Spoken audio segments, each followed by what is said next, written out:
사도 바울이 로마로 가기로 결정되었습니다. 그런데 당시에는요, 사도 바울이 이 이스라엘 땅에서 로마로 가야 되는데 죄인의 몸이잖아요. 죄인의 호송만을 목적으로 배를 따로 가지고 있지 않았습니다.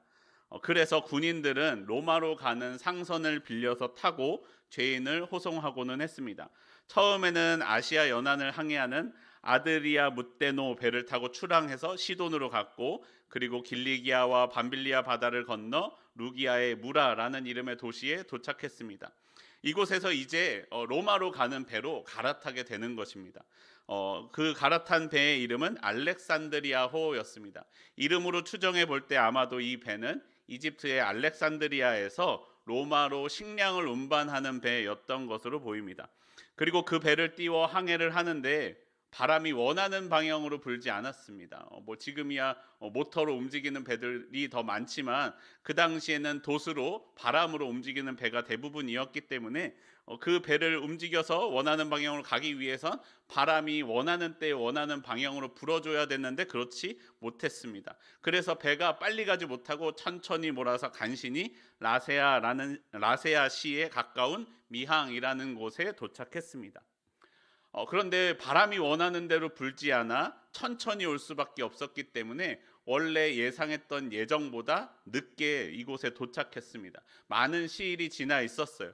항해하기가 좋지 않은 때가 되었습니다. 그래서 사도 바울이 사람들에게 이야기합니다. 아니, 지금 항해를 했다가는 우리 화물과 배뿐만 아니라 우리 생명에도 위험이 있을 수 있지 않겠습니까? 우리 가지 말아야 하지 않겠습니까?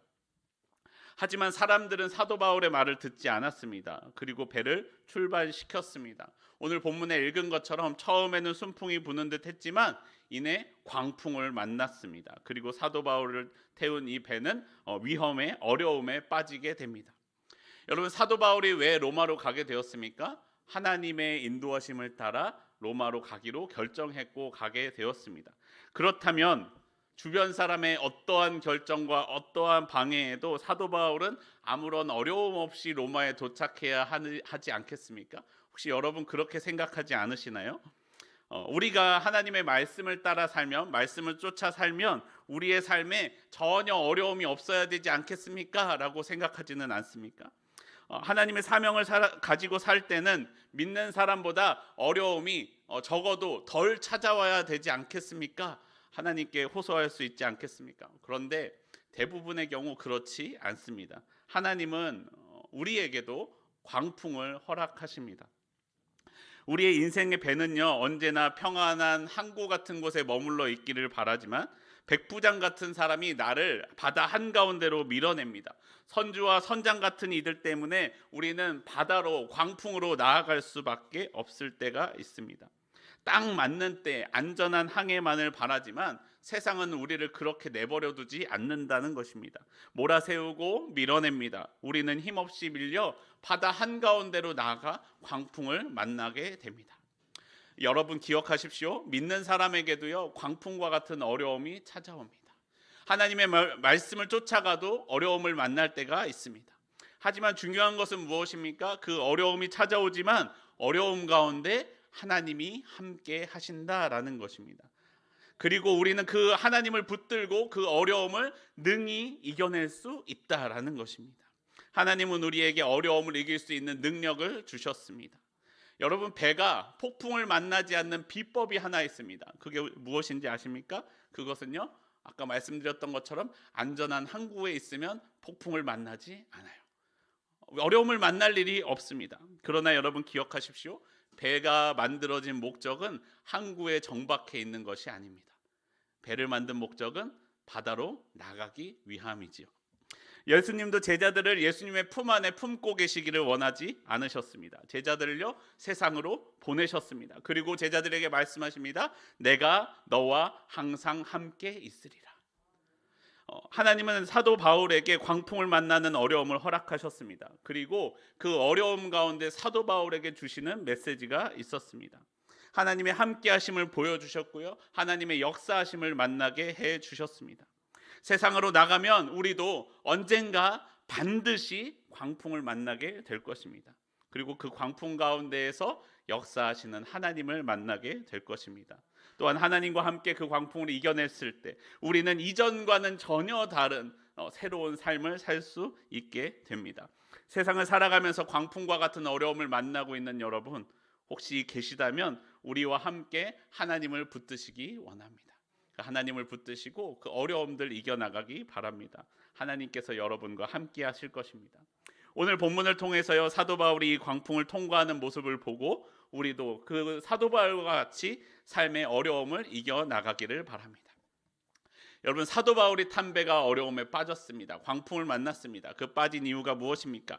27장 10절에서는 이렇게 말씀합니다. 사도행전 27장 10절입니다. 말하되 여러분이여 내가 보니 이번 항해가 화물과 배만 아니라 우리 생명에도 타격과 많은 손해를 끼치리라 하되. 사도 바울이 이야기합니다. 지금 우리 배가 항해하기가 좋은 때가 아니지 않습니까? 조금 기다립시다 라고 이야기했습니다. 짐과 배도 손실을 입을 뿐만 아니라 우리 생명까지도 어려움을 당할 수 있습니다 라고 사도 바울이 이야기합니다. 하지만 이 배의 출항과 나갈까 나가지 말까 결정해야 될 백부장은 사도 바울의 말을 듣지 않았습니다. 27장 12절에서 이렇게 말씀합니다. 백부장이 선장과 선주의 말을 바울의 말보다 더 믿더라. 백부장은요, 사도 바울의 말을 듣지 않았습니다. 선장과 선주의 말을 들었습니다. 분명히 배를 항해하기 좋지 않은 때임에도 불구하고 배를 출발시켰습니다. 분명히 여러분, 선장과 선주, 사도 바울 중에 누가 배에 대해서 더 전문가였겠어요? 물론 선장과 선주가 배에 대하여 사도 바울보다 더 전문가였을 것입니다. 배를 운영하는 일에선 그랬을지도 몰라요. 하지만 그들의 선택은 결과적으로 볼 때 어땠어요? 틀렸습니다. 하나님의 음성을 듣는 사도 바울의 소리에 귀를 기울이지 않았기 때문에 그런 어려움을 만나게 된 것입니다. 여러분, 우리가 광풍을 만났을 때 그 광풍을 이겨내는 첫 번째 비결은 무엇이냐면 하나님의 음성을 듣는 것입니다. 하나님의 음성을 들을 때 우리는 광풍을 이겨낼 수 있습니다. 여러분, 우리가 무언가 결정할 때요, 전문가라는 사람들의 말을 무조건 믿어서는 안 됩니다. 전문가들의 말에 귀를 기울이지 말라는 말이 아니에요. 전문가의 말을 듣되 그들의 말이 다 정답은 아닐 수도 있다는 것을 늘 기억해야 돼요. 그들의 소리를 듣되 기도하면서 하나님은 나에게 무엇이라고 말씀하시는지를 들어보아야 합니다. 그래야 광풍을 이길 수 있다라는 것이에요. 왜냐면요, 여러분, 일례로 이런 일이 있습니다. 치과 치료해 보신 분 많이 있으시죠? 치과 치료할 때요, 여러분 기억하세요? 병원을 한 군데만 가시면 안 돼요. 한 군데 가고 두 군데 가고 세 군데 가서 이 사람들이 뭐라고 이야기하는지를 잘 들어봐야 돼요. 왜 그러냐면요, 어떤 병원은, 다 그렇지는 않겠죠, 어떤 나쁜 사람이 하는 병원은요, 아프지도 않은 일을 치료해야 된다고 한다거나 요만큼 치료해도 될 거를 이만큼 치료해야 된다거나 하는 식으로 나에게 말하는 사람들이 있습니다. 왜요? 돈을 더 많이 벌려고. 내 이의 건강과 내 몸의 건강을 생각하지 않고 자신의 이익만을 생각하면서, 자신이 돈을 더 많이 벌 것만을 생각하면서 자신이 이익에만 눈먼 사람들이 그 전문가라는 사람들 사이에 섞여 있더라는 거예요. 그럼 자신의 그 일을 치료하는 일에 있어서는 그들이 전문가지만 그것을 가지고 나를 위해서 써주는 게 아니라 자기의 이익만을 위해서 쓰는 사람들이 있다는 거예요. 그들의 눈은 전문가이지만 그들의 눈은 돈에 가리어져 있었습니다. 여러분, 오늘 선장과 선주도 그렇습니다. 그들은요, 항해에 있어서 배를 모는 일에 있어서 사도 바울보다 전문가였습니다. 하지만 그들은 동시에 어떤 사람들이었냐면 이 배를 모는 일을 통하여 돈을 벌어야 되는 사람들이었습니다. 제 날짜에 도착하지 못하면 물건을 제값을 받지 못하는 거 당연한 일이잖아요. 근데 이 밀을 가지고 가야 되는데, 제 날짜에 가야 되는데 가지 못하게 생겼어요. 그러니까 빨리 가서 이것을 팔아야 되는데 그렇지 못하면 얼마나 안달이 났겠어요. 여러분, 이들이 얼마나 재산을 중요하게 생각했는지요. 본문을 보시면 짐은 18절에 이튿날에 짐을 버렸어요. 심지어는 배를 다루는 기구들도 19절을 보시면 사흘째 되는 날 이 배의 기구들도 다 버렸어요. 그런데 이 배에 싣고 있던 식량, 그 밀은 언제 버리냐면 쭉 보시면 38절까지도 그 배에 싣고 있던 밀들은 아직 버리지 못했어요. 이걸 끝까지 끌어안고 있었어요. 광풍이 몰려오고 이 배가 언제 침몰될지 모르는데 이 밀은 끝까지 정말로 끝까지 쥐고 있다가 그제서야 사도 바울이 버리게 하니까 그때서야 버리고 있었답니다. 그들은 위태위태한 상황에서도 그것을 붙들고 있었어요. 그들의 눈은요 재물에 가리어져 있었습니다. 게다가 선장과 선주 그리고 백부장이 서둘러서 미항을 떠나고 싶었던 또 하나의 이유가 있는데 성경은 이렇게 말씀합니다. 27장 12절 상반절에 이렇게 말씀합니다. 그 항구가 겨울을 지내기에 불편함으로. 백부장도 자신의 생명보다, 그리고 또 백부장의 역할이 무엇이에요? 사도 바울과 같은 데리고 가는 죄수들과 자신 밑에 있는 100명의 부하들을 지켜줘야 될 책임이 대장인 백부장에게 있는데 그는 자신이 지켜줘야 될 사람들보다도 무엇이 더 중요했어요? 자신의 몸이 불편하지 않은 것이 더 중요했어요. 불편하지 않게 이곳을 빨리 떠나고 싶었다라는 것입니다. 여러분, 그렇게 생명보다 돈에, 삶의 편안함에 눈이 가리워졌던 그들은요 전문가였지만 올바른 판단을 내리지 못하였습니다. 전문가였지만 전문가답지 못한 결정을 내립니다. 그 결과 어떻게 됩니까? 광풍을 만났고 배를 자신의 뜻대로 움직이지 못하게 됩니다. 그저 바람이 부는 대로 이리저리 휩쓸려 다니게 됩니다. 돈이 자신을 구원해 줄 것이라 믿었지만 그 끝은 아무것도 보이지 않는 바다였습니다. 성경은 그 상황에 대하여 이렇게 말씀합니다. 27장 20절 우리 함께 한 목소리를 읽어보겠습니다. 27장 20절입니다. 시작. 여러 날 동안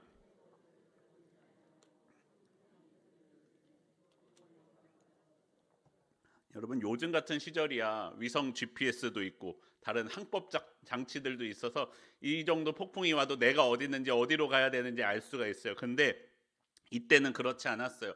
이때는 내가 어디 있고 어디로 가야 되는지 알 수 있는 유일한 방법은 배 꼭대기에 올라가서 어디에 있는지 주변 상황을 살펴보는 것, 그리고 하늘에 있는 별을 보고 방향을 찾는 일, 그것만이 그 방향을 찾을 수 있고 어디 있는지 알 수 있는 방법이었습니다. 그런데 그것을 할 수 있는 해도 별도 보이지 않았다라는 것입니다.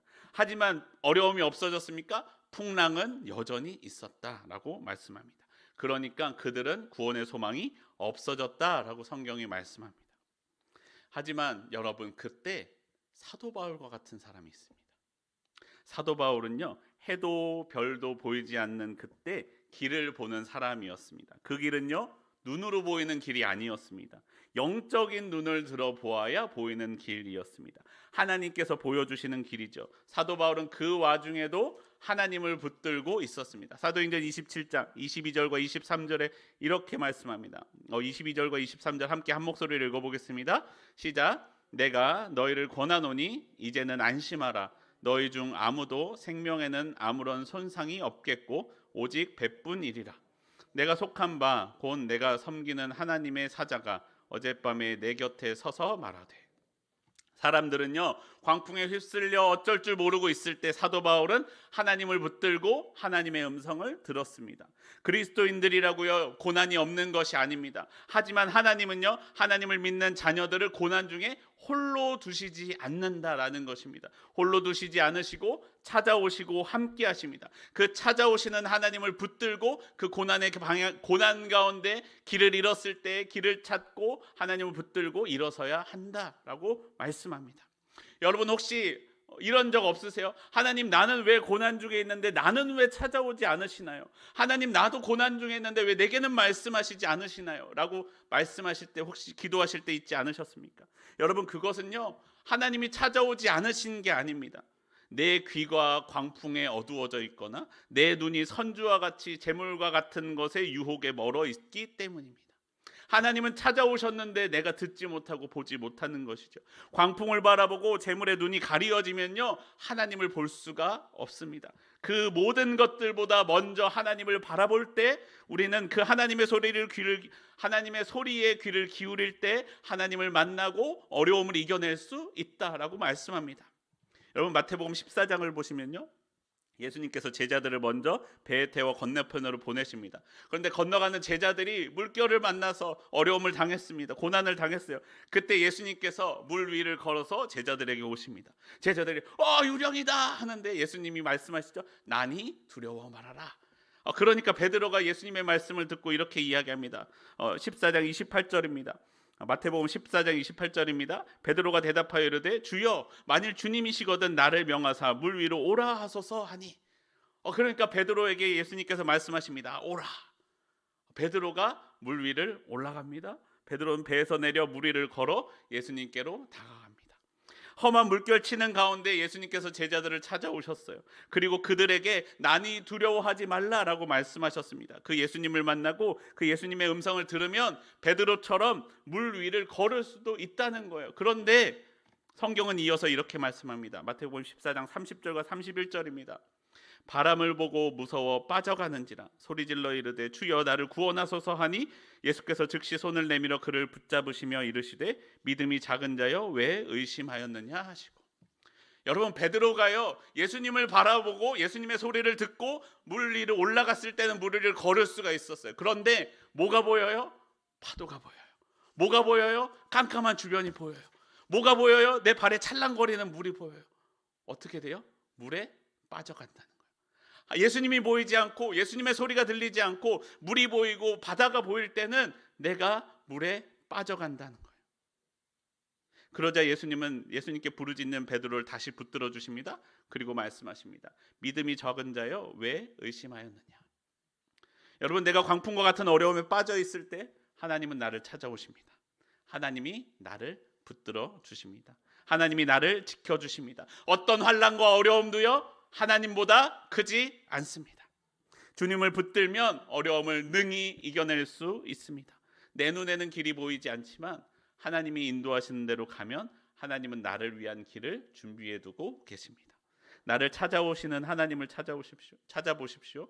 그리고 이 환난에서 건지실 하나님을 믿으십시오. 나에게 오라 말씀하시는 하나님의 음성에 귀를 기울이시기 바랍니다. 나를 찾아오신 그 주님과 함께 믿음으로 그 길을 걸어가는 저와 여러분의 삶이 되기를 바랍니다. 우리가 광풍이 불어올 때 사도 바울이 끝까지 하나님을 신뢰하며 항해를 계속할 수 있었던 두 번째 이유는요, 사도 바울에게 사명이 있었기 때문입니다. 27장 24절 말씀 함께 보겠습니다. 사도행전 27장 24절 말씀입니다. 한 목소리로 읽겠습니다. 시작. 바울아 두려워하지 말라.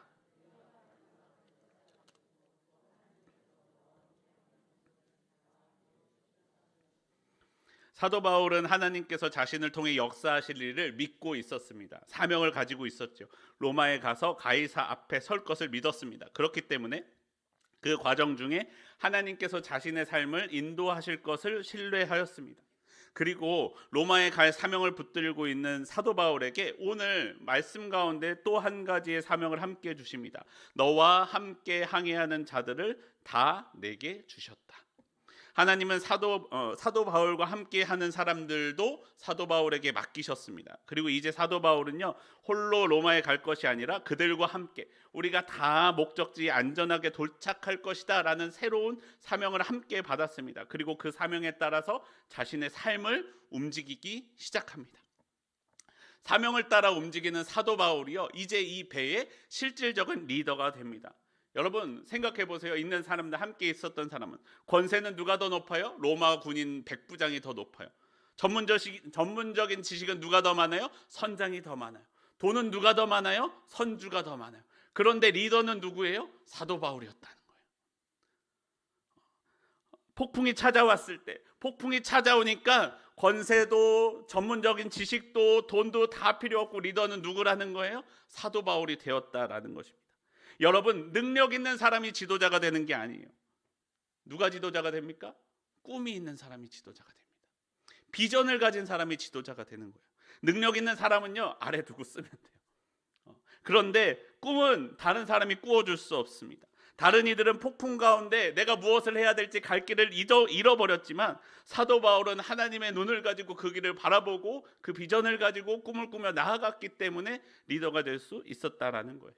그리고 또한 리더는 어떤 사람입니까? 사람을 사랑하는 사람이 리더라는 거예요. 생명을 사랑하는 사람. 백부장은 사람들의 안전보다 자신의 안위를, 선주와 선장은 생명보다 재물을 선택하였지만 사도 바울은 사람들을 선택하였다라는 거예요. 사람들의 생명을 최우선으로 생각하였습니다. 하나님의 사명을 따라서 꿈을 꾸고 사람을 사랑하였던 그 사도 바울이 그 배의 리더가 되었다는 것입니다. 여러분 본문 30절을 보시면요 바다가 안정되고 큰 배가 암초에 걸릴지 모르는 어려움이 빠집니다. 그러니까 어떤 일이 일어나냐면 사공 몇 사람이 이제 도망하려고 하는 거예요. 27장 30절에 이렇게 말씀합니다. 사공들이 도망하고자 하여 이물에서 닻을 내리는 채 하고 거룻배를 바다에 내려놓았어요.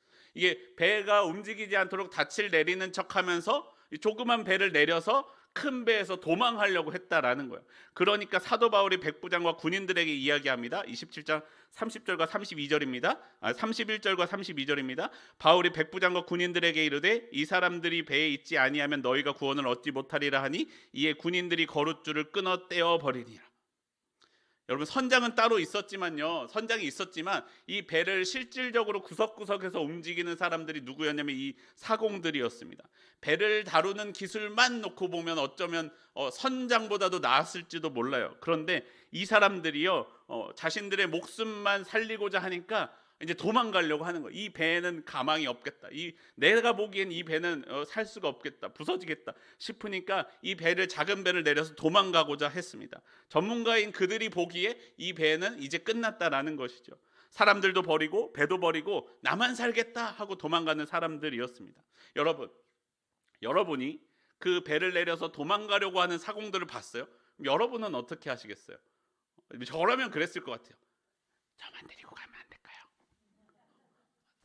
제가 저기 백부장한테 얘기하면 당신들 못 가는 거 알죠? 나 좀 데리고 가세요. 여러분 그러지 않겠어요? 이 배에 가망이 있어 보여요? 가망이 없어 보여요. 근데 이 사공들에게 가면 가망이 있어 보여요. 그러면 사공들이요, 나만이라도 좀 데려가 주시면 안 됩니까? 나는요 로마에 가서 할 일이 있습니다. 나에게 사명이 있습니다. 그 일을 위해서 나만 살려주세요. 그것이 사람의 마음 아니겠습니까? 그런데 사도 바울은 그렇게 하지 않았습니다. 사도 바울은 사람들을 사랑하였어요. 그리고 하나님께서 이들을 자신의 손에 맡기셨음을 알았기 때문에, 믿었기 때문에 그들을 꽉 붙들어 주었습니다. 자신만 살고자 했다면 더 쉬운 방법들이 있었겠지만 그렇게 하지 않았습니다. 자신에게 맡겨진 사람들, 자신이 사랑해야 할 사람들, 자신이 지켜주어야 할 그 생명들도 사랑하였다라는 것입니다. 자신의 안위만 바라지 않았습니다. 하나님이 주신 그 사명을 붙들고 끝까지 사람들을 붙들어 주었습니다. 광풍의 어려움 가운데에서도 끝까지 사랑해 주었다라는 것입니다. 여러분, 삶의 광풍이 불어오면요, 우리는 고난을 당하게 되어 있어요. 그 고난은 우리로 하여금 진짜로 중요한 것이 무엇인지를 알게 해줍니다. 진짜로 지켜야 할 것이 무엇인지를 드러나게 해줘요. 내 속마음이 드러나는 거예요. 내가 진짜로 소중히 여기고 진짜로 지키는 것이 무엇인지를 알게 해준다는 거예요. 우리는 광풍을 원하지 않지만 하나님은 광풍을 사용하사 우리 마음을 보게 해주신다라는 거예요. 사도 바울이 자신의 안위만 생각했다면 중간에 도망갔을 거예요. 하나님을 붙들지 않았다면 폭풍 가운데 자신도 절망하고 마음이 먼저 무너졌을지도 모릅니다. 하지만 사도 바울은 하나님을 붙들고 사명을 붙들었기 때문에 무너지지 않았습니다. 절망하지 않았어요. 그 가운데 길을 찾아갑니다. 사람들을 붙들어줍니다. 하나님은 광풍 가운데 사도 바울로 하여금 하나님을 더욱더 붙들도록, 하나님의 사명을 붙들도록 가르쳐 주셨습니다. 한 영혼, 한 생명 사랑하는 것을 가르쳐 주신 것입니다. 여러분, 제가 지난번 속장 교육 때 오셨던 속장님들께만 알려드렸던 비법인데요, 하나 알려드릴게요. 여러분, 머리가 너무 아플 때, 머리가 너무 아프잖아요. 머리가 아프지 않는 방법이 하나 있어요. 아세요 혹시? 머리가 너무 아플 때 머리가 아프지 않는 방법은, 여러분, 허벅지를 아주 세게 때리시면 돼요. 그러면 허벅지가 아프지 머리가 아프지 않아요. 그럼 허벅지가 이제 너무 아프잖아요. 뭐 어떻게 하면 돼요? 팔을 세게 때리면 돼요. 팔이 아프고 허벅지가 아프지 않아요. 여러분, 우리가 가장 큰 고통은, 우리의 삶에 찾아온 가장 큰 고통은요, 나머지 작은 고통들, 보잘것없어 보이는 고통들을 다 없어지게, 잊어버리게 만듭니다. 정말로 중요한 것이 무엇인지를 알게 된 고통은요, 우리에게 정말로 중요한 것이 무엇인지, 마지막에 남는 것이 무엇인지를 알게 해준다는 것이죠.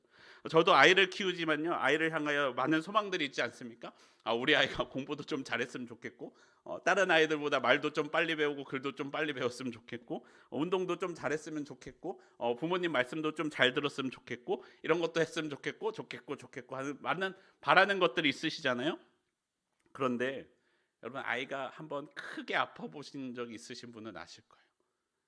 아이가 크게 한번 아프면 우리 뭐라고 기도해요? 건강하게만 자라다오. 그게 우리 마음이잖아요. 아이가 아무리 잘 되고 공부 똑똑하고 뭐 많은 거 잘해도 더 중요한 건 뭐예요? 아이의 생명 아니겠습니까? 이 아이의 생명을 하나님 붙들어 주세요. 딴 거 다 못해도 괜찮아요. 이 아이의 생명만 주님 붙들어 주세요라고 기도하는 것이 우리의 마음 아닙니까?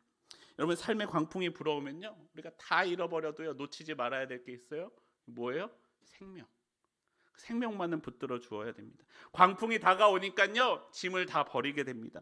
배를 위한 기구도 다 버립니다. 심지어 아까 말씀드렸던 것처럼 마지막에는요, 선주와 선장이 그렇게 소중하게 여기던 그 밀도 다 버릴 수밖에 없게 됩니다. 하지만 다 버려도 무엇을 지켜야 됐습니까? 생명. 다른 모든 것을 다 주어도 되찾을 수 없는 그 생명 때문에 그 모든 것을 버릴 수 있는 것 아니겠습니까? 여러분, 내게 참 생명을 주시는 분이 누구십니까? 우리 하나님이시죠. 하나님은 내게 참 생명을 주셨습니다. 그리고 내게 생명을 주신 그 하나님께서 나에게 생명을 살리는 사명을 함께 주십니다. 사도 바울은 그 사명을 받았어요. 그 사명을 이루기 위해 로마로 가고 있었습니다. 그리고 그 사명 때문에 배에서도 사람들과 함께 있으면서 그 어려움들을 이겨나가고 있었습니다. 그 사명을 하나님께서 이루어 주실 것을 믿었기 때문에 어려움 가운데에도 절망하지 않고 광풍에 맞설 수 있었습니다. 여러분, 사명자는 사명을 이루기까지 죽지 않는다. 아프리카 선교사 리빙스턴의 말입니다. 하나님은 내게 생명을 살리는 사명을 주셨습니다. 내가 하나님의 사명을 붙들고 살아간다면 하나님께서 나를 지켜주실 것입니다. 하나님이 내게 이 생명을 맡기셨습니다. 광풍이 불어올 때도 하나님의 사명을 붙드십시오. 그러면 그 광풍을 이겨낼 수 있습니다. 그 사명을 이루어 주실 하나님을 붙드십시오. 그럼 광풍을 이겨낼 수 있다는 거예요. 하나님의 사명을 붙들고 사는 사람들에게 하나님이 함께 하시며 광풍 가운데 우리를 홀로 두지 않으시고 사명자와 함께 하신다라는 것입니다. 여러분의 삶은 어떻습니까? 생명을 살리는 삶입니까? 생명을 죽이는 삶입니까? 다른 사람을 살게 하는 삶입니까? 아니면 다른 사람을 짓밟고서라도 다른 사람을 다 잃어버려도 내 것을 위하여 챙기는 삶입니까? 내 생명만 살리는 삶입니까? 아니면 다른 사람들의 생명도 살리는 삶입니까? 하나님이 아직 나를 살려두신 것은요, 하나님께서 내게 주신 사명이 남아있기 때문입니다. 하나님이 사도 바울을 이 배에 타게 하신 것은요, 재물에 눈이 멀고 안위에 눈이 먼 사람들로부터 다른 사람을 구원하라는 사명을 사도 바울에게 주셨기 때문입니다.